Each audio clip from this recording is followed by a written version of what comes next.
Lincoln Henry, how are you doing tonight? I'm doing great, Adam. I am pleased to be with you here tonight in web show form, an exciting new chapter of the Exit Velo podcast beginning tonight.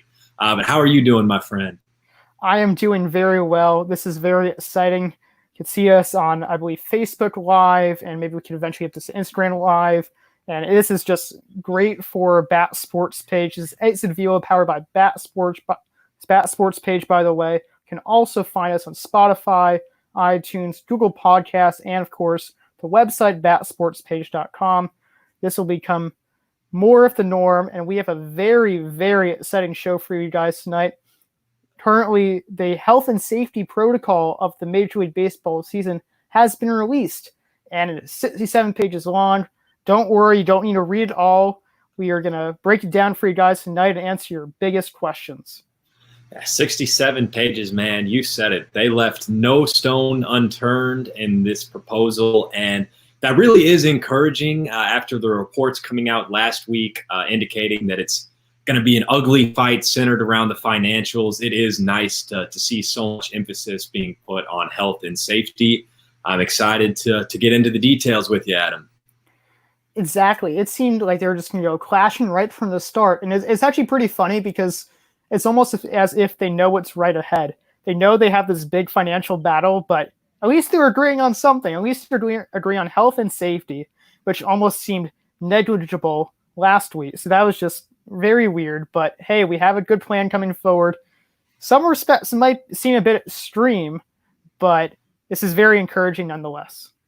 Yeah, it's definitely good to see them start out these negotiations with a little bit of positivity, everybody being on the same page, a united front here with health and safety. Hopefully that builds a little bit of momentum going into the financial discussions. But you hinted at it, Adam. There is a little bit of some strange parts of this.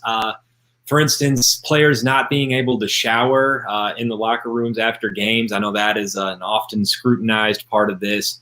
Something else that stood out to me, players having to sit in the stands when not in the game. Your bench players are kind of spaced out from one another in the empty stands.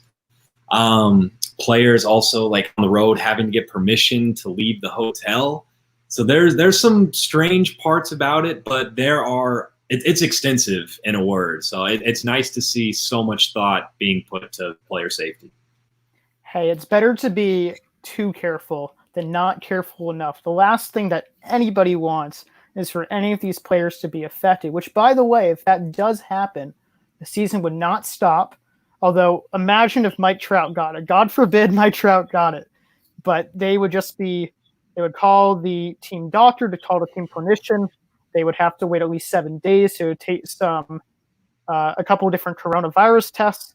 And until they get 2 negative tests, they are free to go and they have no symptoms, and you have to go through all this kind of checkpoints to make sure that they're healthy and they're all good.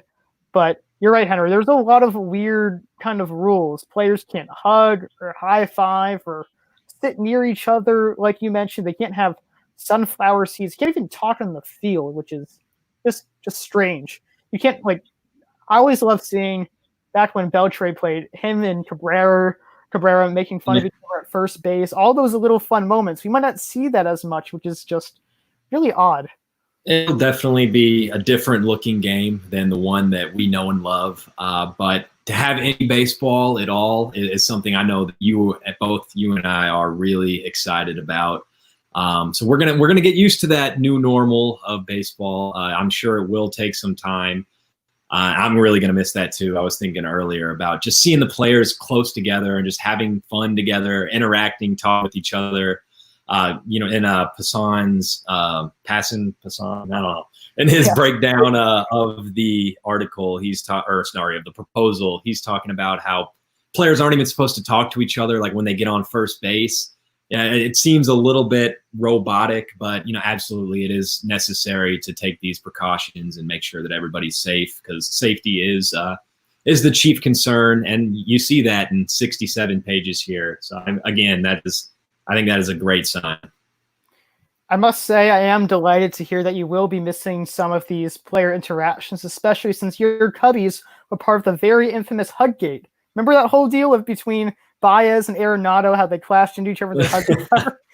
That was there was some bad blood between the Cubs and Rockies earlier in the year too. So Really? you wondered if that would boil over a little bit. It would be weird to see a hug start a brawl, but stuff like that not going to be part of the game as we start out, at least here in the beginning of the season. Maybe not all year.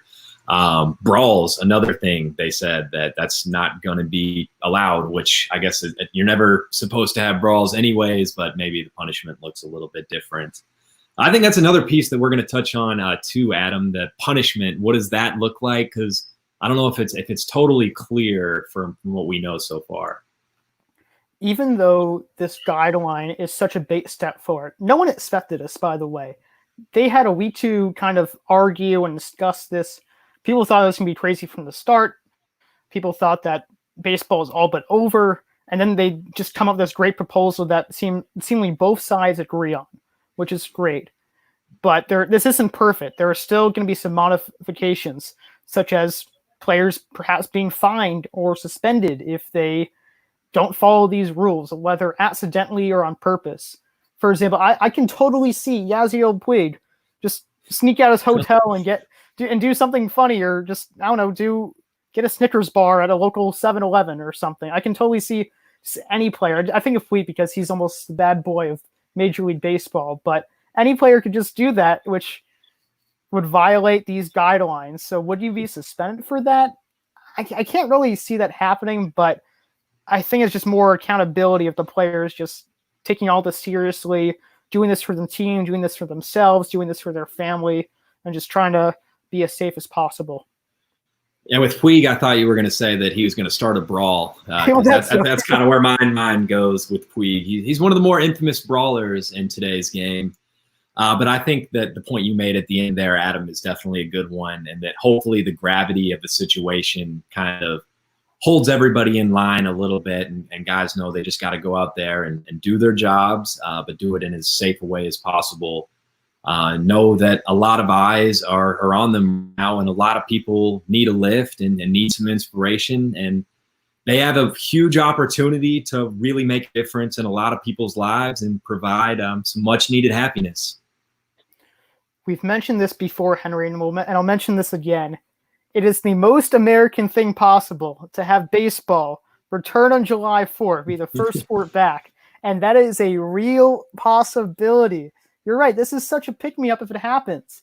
And as I mentioned before, I am totally ecstatic that we are seeing some breakthroughs here. And we'll get into the other stuff about how it's still a little bit ways away, or why this whole plan is not completely perfect yet. But this is a great step forward. This is a great pick-me-up, and hopefully there'll be more good news to come.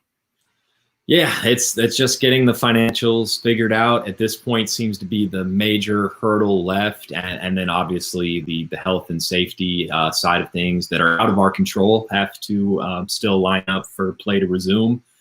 But it is encouraging to see both sides agreeing on these points, and to see so much thought again put into this. It definitely feels like a step in the right direction, and hopefully some of that collaboration does spill over into the anticipated to be more messy financial negotiations.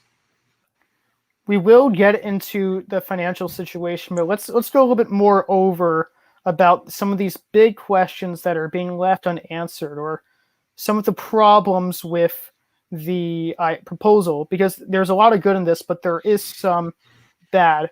For instance, there are these tiers that they regarded. There's tier 1, there's tier 2, and there's tier 3. Tier 1 is all baseball personnel. So the players, the coaches, the managers. Tier 2 is these other baseball personnel that needs to be needed.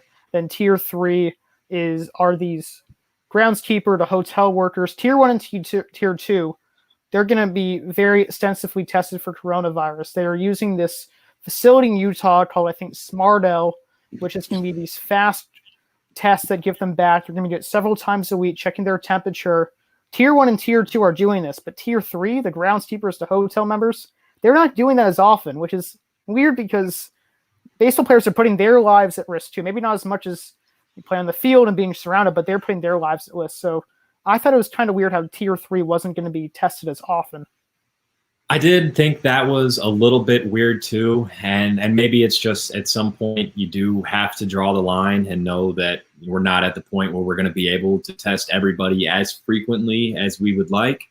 But yeah, my mind kind of went to that too, Adam. I was thinking from the perspective of what if somebody, one of those tier 3 employees, does end up talking to a tier 2 person who talks to a tier 1 person, and then the infection is kind of spreading in that manner. As we've seen, it can spread pretty easily. It's highly contagious. But I think another important piece to remember here is that it's not like those tier 3 individuals are just going to be completely neglected as far as testing goes. It's just that they're not going to be tested as stringently as the players. Already, the testing that they planned is very intense. They're very on top of it. So you're right. I'm glad you mentioned that too. I'm glad you clarified that, how these essential workers, the hotelsmen and women, the groundskeepers, they're going to be tested as well, just not as frequently. But there also are some other big questions, such as what if a player gets infected on the road, which is, you would think they would have that covered, by the way. How if a player gets infected on the road, but that was surprisingly left out. I mean, it does bring some big questions to mind. Something I saw in ESPN article is like, do you drive him to a hospital? Do you get him on a plane? So that's a tough situation. So that there definitely are answers that need to come on that. But I think it is encouraging that you saw the contingency plan just overall, that that if a player does get infected, we can pretty much say when a player does get infected. I think maybe it's a bit naive to act as if it's not going to happen. It's definitely encouraging to see that there is a plan in place for the game to continue when that does happen. And then having the guidelines laid out for 7 days away from the game and then 2 negative tests. I think that is definitely a good fun foundation to build on for what happens when a player gets infected on the road. They really did think of everything, or almost everything. I would say, and you could have a different estimate too. I would say it's about 90 to 95% complete with the health and safety. And no one's arguing it, at least so far. All the concerns from Doolittle and Snow and Harper and so many other players, of course, players such as Mike Trout, and I believe Garrett Cole too, they have kids. So they will now have a fail-safe if something goes wrong, and that is really, really encouraging. Absolutely. And, safety really is, I think it kind of gets lost a little bit in the discussion. I mean, obviously everybody wants sports back. We all want to see baseball. We love baseball. And then all the talk about money too. It's important to remember that ultimately lives are at stake, and that players are human beings and they have families at home. So it's important that we're respecting their humanity and their safety, and that, respect that they want the environment to be as safe as possible. That actually does remind me of another point that I also found kind of weird with the article, in how players with high risk, they could have asthma, they could have compromised immune system, people who are more susceptible to COVID-19, they have the option of not playing the season, which is very interesting because that leads to several questions. Do they get paid still? Is there going to be a discount? What about low-risk players who have family with compromised immune systems or asthma, or people who are more likely? What about low-risk players in general who just don't want to risk their lives? What happens to their pay? And just all those other questions come along with it. Those are the questions that still need to be answered. Yeah, that's a good point, Adam. You're attempting to solve one problem, and in your good-natured ways, you've kind of opened the door on several others. Where do you draw the line on that? Who's the lowest risk, high risk person? Who's the highest risk, low risk person? It could be hard to draw that line. But it is encouraging that they're at least making an effort to give players an alternative if they are clearly at a high risk, that they shouldn't have to go out there and risk their lives and be in too much danger. That sounds bad. I want anybody to be in any danger at all. And I think it is important to note that this plan has done a good job, in my opinion, of eliminating as much danger for everyone as possible.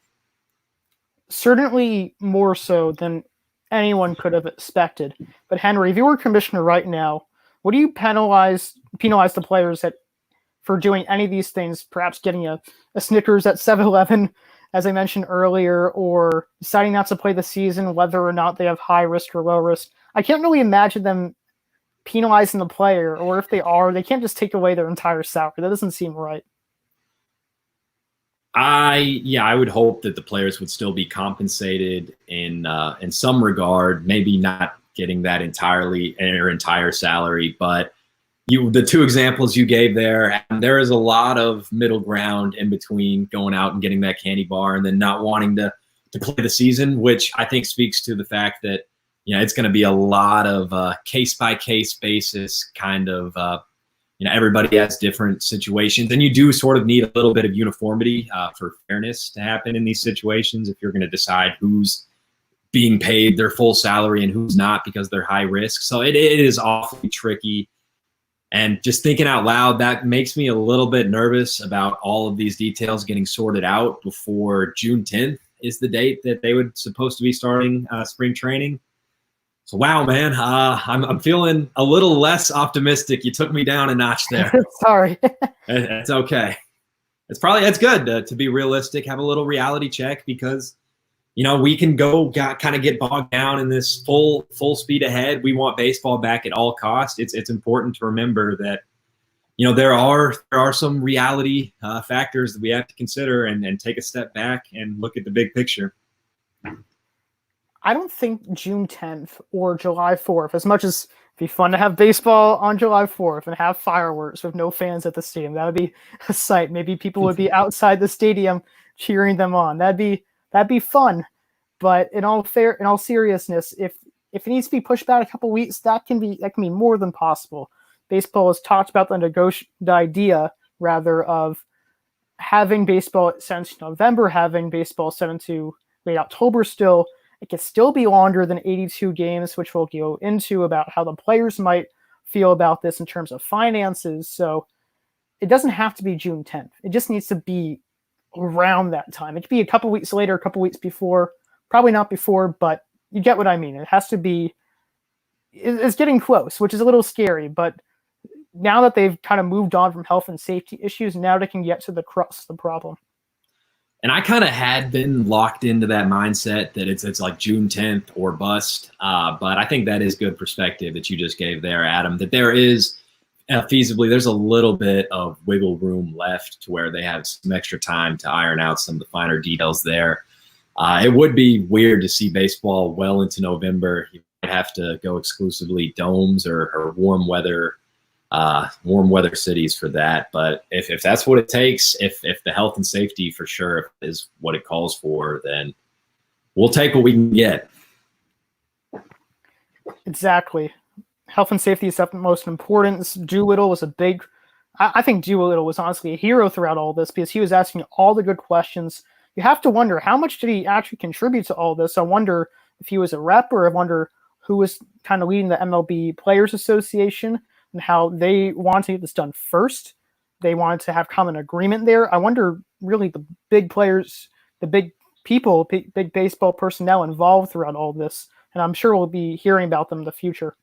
Certainly in the reports we heard last week, Doolittle seemed to be the big voice from the player camp talking about safety. So I think that he definitely moved the needle in that direction and maybe won over public opinion a little bit into making those emphasized talking points. So good on you, Sean Doolittle. I do think that he acted heroically throughout all of this, and I'm very glad that he was able to bring those points to the forefront. It is pretty amazing how complex and how there's so much politics throughout all of this between the players and the owners. It's very weird. It's just, I mean, everyone knows the political situation now. I won't get into that. It's not the type of show for it, but it's weird to see so much politics in baseball. It's very strange.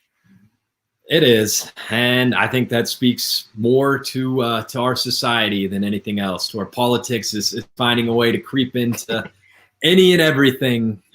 It can feel like a disease in that way, but not always negative, but it would be nice to see politics out of baseball for now. Yeah, it doesn't need to belong there. And maybe shame on me for mentioning that in our non-political Ice and Velo podcast. I think it is. It's worth mentioning. It's certainly it is something that's happening. So we talk about the facts, Adam. We don't make them. We do.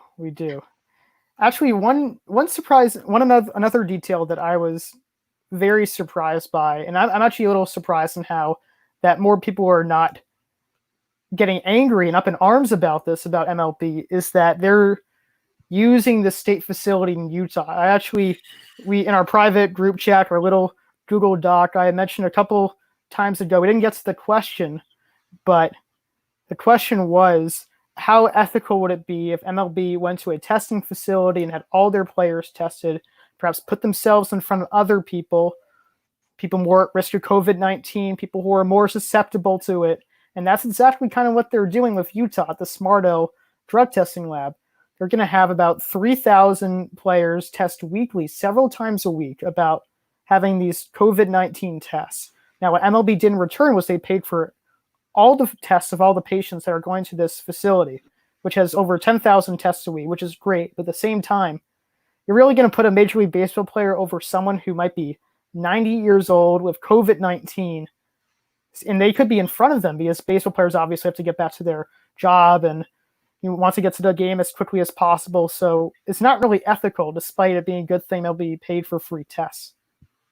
Now, I will stand up for the league a little bit here, and that I think they saved face a little bit in that regard, in that that facility is going to have extra capacity for testing, in which they have agreed, they've committed to run extra tests for healthcare workers in 26 of MLB cities.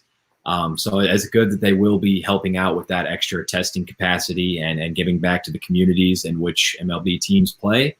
And then also, I think that a little bit of the landscape in which we're in now has made this a possibility to where testing has expanded to where maybe it's not so dire as it was a month ago, to where I don't want to speak out of line, but hopefully I would think that they're not cutting the 90-year-old patient in line for the test, but rather maybe somebody who's among the worried well, just looking to see if maybe I had it, maybe I didn't. I think that we've gotten testing to a point where most of the high-risk people are having already gotten their test anyway. They're going to have those tests. We have the testing capacity for them, to where we do have a little more room to dedicate a facility like this to the MLB. Well, I certainly hope you're right. You never know. Obviously, that wouldn't be reported by baseball if it was true, if it wasn't true. But you are right. I'm glad that you mentioned the point and how they're helping out all the 26 metropolitan cities. That's really good service. It's a win-win situation, honestly. It makes sense for the Utah company because they gain some money, they gain some testing from Major League Baseball. In return, the community gets more tests and sports are able to happen, which also help the general public who wants sports to return. So it's a win-win situation. It's a smart move from both sides, and it makes sense. Absolutely. I mean, I do think that you can, I think it's a fair question. You start to get into a little bit maybe of a ethical gray area, but I think that, hopefully testing is to the point where this isn't a questionable action by the league. I think the fact that Twitter, just knowing baseball Twitter, since I'm starting to be more on it, I think the fact that baseball Twitter as a whole, where people are not really too angry about this, I think that's already a good sign that this will not be as big of a deal. It's okay. They're helping the community. They're doing their due diligence with all this. So I think in that regard, we can feel optimistic that it might not be the most ethical decision, but it's as close as it can get. Yeah, it is typically a good sign that baseball Twitter hasn't exploded yet. Or the Twitter in general. If there's something to be outraged about, Twitter will be the first ones there, up in arms. It's tweeting in all caps. Exactly. You are very right there. Hey, I've been outraged a time or two. It's easy on Twitter. It's funny because you don't see the other people on the other side, so it's easy to just argue with a complete stranger over baseball or whatever on Twitter. Yeah, it might be kind of healthy in a way, just to let it out via your keyboard every now and then. It's cathartic. You just got to get it out sometimes. Yeah, within reason. We're not saying go overboard. We are not a pro cyberbullying podcast by any means, so don't do that. Not in the slightest. We are not that type of podcast at all. I always see people cursing on Twitter and all that. Even that I don't do. If I get quote unquote heated on Twitter, I just maybe try to validate my points. I saw today that someone said that Baez was better than Yelich, which I thought was very interesting. Maybe you agree or disagree with that since you're a Cubs fan. But I saw that. I didn't interact with that tweet. I wasn't going to touch that one. As much as I would love to believe that Baez is greater than Yelich, as biased as I can be, I don't know if I can bring myself to that level of ridiculousness. I'm proud of you, Henry. I'm proud of you not engaging. I'm proud that you are smart enough to realize the truth there. But they're both great players, but that seemed a bit far-fetched to me. Yeah, I got to pick my battles, man. I got to hold on to what little credibility I do have left. I feel that. Just to move on a little bit, we should still talk about the power dynamic between the Players Association and Major League Baseball. There was this additional to Passan's article. He also had a little bit of an interview, very short interview. I'm sure it was a bit longer on perhaps MLB TV or MLB Network, rather. He did say, though, how there could be possible deferrals in the season. So right now, we mentioned this last time. We haven't checked out our last podcast. Please do so because we do fill in a lot more of the details. Nonetheless, with the players, they were given this option of a 50-50 revenue split, but it wasn't really 50-50. Baseball could still be canceled. We don't know how much revenue they're going to be getting. Revenue is never factored into the players' salaries, and this is also different than their prorated amount, which is based on number of games played. In that way, in a prorated amount, the players make more money too. So the players are already agreed to it. Yeah, they already agreed to it in March. Exactly. Thank you for adding that in. They already agreed to it, and they have to take even more of a pay cut. It doesn't make sense anyway in the player's standpoint. It's a non-starter, according to MLBPA head Tony Clark. But there is deferrals, which I really like the idea. Henry, what did you think about Passan's idea about deferrals? I think it's a good, creative idea, and if that's what it takes to get the negotiations going, I think that that could be a good solution to get a little bit more creative with the financials and try and find a win-win where you can allow the owners to, I guess, absorb the financial hit of not having fans in the crowd and then deferring those payments to players later on when you expect finances to be stronger. Of course, no one wants to be in debt, even though America's already in total, complete debt, which is pretty funny. Nonetheless, it's within reason for the owners to take on this money. They're already billionaires for starters, and a couple years down the road, the virus won't get worse in that regard. The economy should be better. There's optimism that they can pay these players back. I don't think deferrals are talked about enough. We don't hear that from MLB players, so you don't hear that from owners. But I think if there's going to be any compromise whatsoever, that would be a really good talking point. Yeah, it almost kind of reminds me of the CBA fight and the build up to that fight in a way, to where it's like this single point in time where we're getting there and building there, and the conflict has to be right at this very moment or else. But it doesn't have to be that way, and I think deferrals could be a good way out of that, to where you push that away a little bit down the line. We don't have to necessarily have this all figured out right now. Trust that things are going to be better in the future, and I think it's a good solution. I think it's definitely worth looking into. All they need is a temporary solution. They still have a couple of years away, and they should use all the time necessary. Because baseball players and owners, I would say in every sport, really, baseball's had it bad too. Everyone remembers 1994. I wasn't alive for it. Still terrible. As we talked about last time, how the Expos were snubbed of their perhaps rightful playoff berth in '94, perhaps even World Series title. Totally awful when the players and owners cannot agree on something, but everyone wants baseball this season. You have 2 years. Use that time wisely. Do it in the off season for all we care. Just don't let it affect this season. Just come to a solid agreement, which I'm sure they can because everyone wants baseball, and the health and safety procedures definitely help. So let's just find a solution. Yeah, this is, really a time when baseball fans don't need a negative, ugly fight over money. People have a lot of tough things going on in their everyday lives already as we struggle to fight this virus. And I know there are millions and millions of people out there who would love to come home and turn on their TV at night and see a little bit of baseball, even if there's not fans in the stands, even if players are sitting in the stands apart from each other and not interacting with each other, or high-fiving or anything.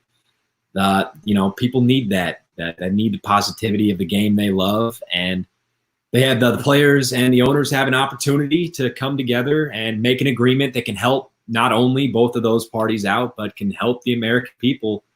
So we have a chance to all win here, and it's just going to take a little bit of compromise, as it often does, Adam. I love the patriotism there, Henry. Thank you. Yeah. And you're so right. We just need to figure it out. Let's get this moving forward. At the end of the day, we just all want baseball. It's the biggest distractor, and it's a good distractor. We all want to see sports. We want to see the NBA and the NFL too, and the NHL. I think baseball's better, and I hope you're in agreement with me there, Henry, although you're a hockey fan too, right?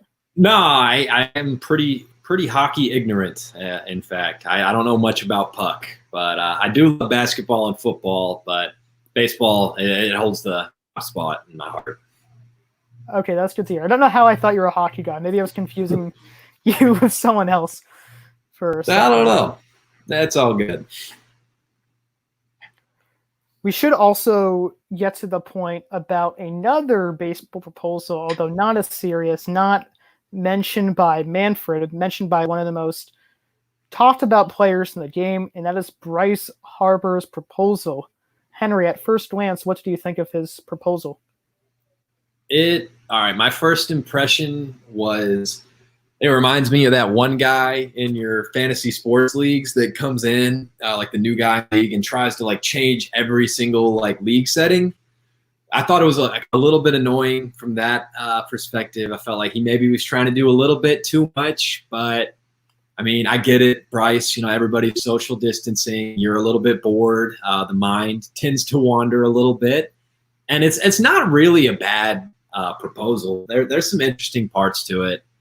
My first impression was that is a whole lot of games. He proposed 135 games. You're playing every day, and then halfway every day from the start of July through halfway through November.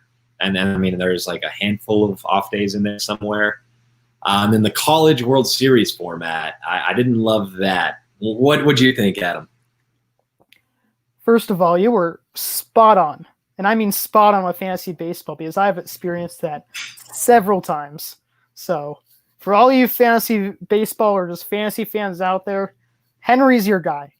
That was great. I love it. I appreciate it, man. No problem. And you're right. There are some good ideas. It wasn't half bad once you actually read it. But I didn't like the fact of 7-inning games because that too just would be pushing baseball's agenda of speeding the game up, which is not a bad idea, but I am not in favor of baseball limiting innings. Not at all. And that would just be, once they implement 7-inning games, that's not going away. So not happy about that. He wasn't saying all of them, were they? Was he saying all the games or just the double headers on Sunday, right? You're right. I should have clarified that. It was just the double headers, but nonetheless, I don't want to see 7-inning double headers too. As cool as double headers are, I don't want to see 7-inning games. That just seems dangerous territory for baseball. Well, they kind of trick me there because my mind is oh, that's a 14-inning game. That's awesome. I don't break it down to where I'm getting cheated out of the extra 4 innings from the 2 games. But you are right, Adam. You do the math. We're missing out on a little bit of baseball there. I also do agree with you in the round robin format. It just wouldn't make sense. I don't want to see the Orioles be included in the playoffs. I don't know how exactly it would work. But 14 teams is already too much. 10 teams is just fine with me. I don't want to see every single team make it. The Orioles do not deserve a playoff berth. I'm sorry. They just don't. And anyone who disagrees with me, shame on you. The Orioles are not a playoff team yet. Maybe 5 years down the road. But they should not be in the playoffs in 2020. I don't care if it's a shortened season. They should not be there right now. Gleyber Torres disagrees. He would love to see Orioles pitchers in November. But no, I do agree with you, Adam. 14 is way, way, way too inclusive. I think 10 is actually is a pretty sweet spot. The good news is, even if it was 14, the Orioles would still be like 16 teams out of the playoffs, or 16 spots out of the playoffs. But yeah, I mean, maybe in a year like this is one time I could get behind 14, but otherwise, yeah, that's way too much. It could be something of the future, which I don't really like. They'll definitely test it out. Baseball's not opposed to playoff games. Again, we mentioned this in the last podcast. Please check it out if you haven't already. So we'll definitely probably see at least 14 teams this year, which will already be good for your Cubbies and more fringe teams, perhaps like the Mets, going back to Q way back when. So 14 teams is enough.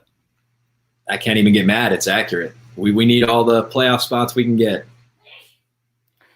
Yeah, not too helpful to my Yankees. More competitors. We don't need that right now. Must be nice, huh? It is. It is very nice on top of Yankeeville, on top of Yankee Stadium. Yes, sir. Well, maybe my Cubs will meet you in the World Series and knock you down a peg. Hey, I would love to see it happen. I would love to see Baez and Gleyber going at it. That'd be a lot of fun. That would actually be a really cool World Series. Let's set it up. I'll have my people get in touch with your people. Sounds good. Sounds like a plan. You guys just got to keep Stanton and Judge on the field. Yeah, that is the trouble. I'll give you that. Doesn't matter. They can both miss the whole year, and you guys will still win 100 games. Happened last year. Man, Yankees find a way, man. They always do somehow. I do want to mention another aspect of the Harper proposal that I thought was really interesting. He said no blackouts, an all-star game, a home run derby, and MLB awards before the World Series. Henry, what's your take on that? It would be cool, the all-star game right before and the home run derby right before the World Series. I like it a lot where it is right now in the middle of the summer. I really look forward to that. But I don't know, that'd be a really cool week if it was in the World Series week too. I just thought it was a tiny bit funny to see Bryce Harper, Mr. $330 million, talking about the no blackouts, play it everywhere. So that's coming across to me like, oh, come on, TV people. You guys don't need money from this. Just let everybody watch the game. But you make a lot of money playing that game, Bryce Harper. They're trying to get theirs too, man. That was my takeaway. It would be nice, though. I mean, I'd like to watch baseball for free. I get that it is a business. I don't see how, in any shape or form, baseball could be free via watching it this year. There's no way, because they're already suffering enough. That's the only way they're going to make money. Exactly. I do like no blackout restrictions, though, because I hate not being able to see Yankee Stadium, or Yankees play, rather, via MLB TV. Although there is FS1 or Fox Sports Go. That always helps, and the Yes Network on Sling. So I'll find a way, but it would be nice to see MLB TV get behind that as well. Yeah, I mean, from a fan's perspective, yeah, we want to watch all the baseball for free. Absolutely. So I think a very fan-friendly proposal from Mr. Harper. Not sure if it's the most realistic. I don't think it'll even reach Rob Manfred. Probably not. He should have had somebody else submit it like on his behalf too, because I feel like everybody hates Bryce Harper. Which is weird. I think it's only because ESPN just they killed him. Now I shouldn't go that far, but they beat a dead horse in the sense they kept showing Harper highlights and more Harper highlights, but didn't show anything of Trout or other players. And it was just that one great season, I believe in 2015, right? Gosh, it was that long ago, but yeah, that was it. Yeah, long time ago. And he's still a great player, still one of the best outfielders in baseball, still one of the better players in baseball. But he's not going to probably return back to that form, at least anytime soon. And he doesn't deserve to be topped with Trout. Maybe disagree. Yeah, he's no Mike Trout, but I think that the potential is still very much there for Bryce. I like him, and I think he had a pretty decent last year. Struck out a lot, but I digress. I don't want to get too deep into Bryce Harper's 2019 numbers, but I don't know. I think he could still turn it around, but that's a talk for another time, my friend. That is. On that note, thank you all for listening to the Exit Velo podcast powered by Bat Sports Page. In addition to watching it us live, me and Henry go at it face to face, which is always fun. You can find us on Spotify, iTunes, Google Podcasts, and the website, batsportspage.com. So once again, thank you all for watching. And until next time, this is not goodbye. This is see you later. This is the Exit Velo podcast. Thanks for tuning in, baby!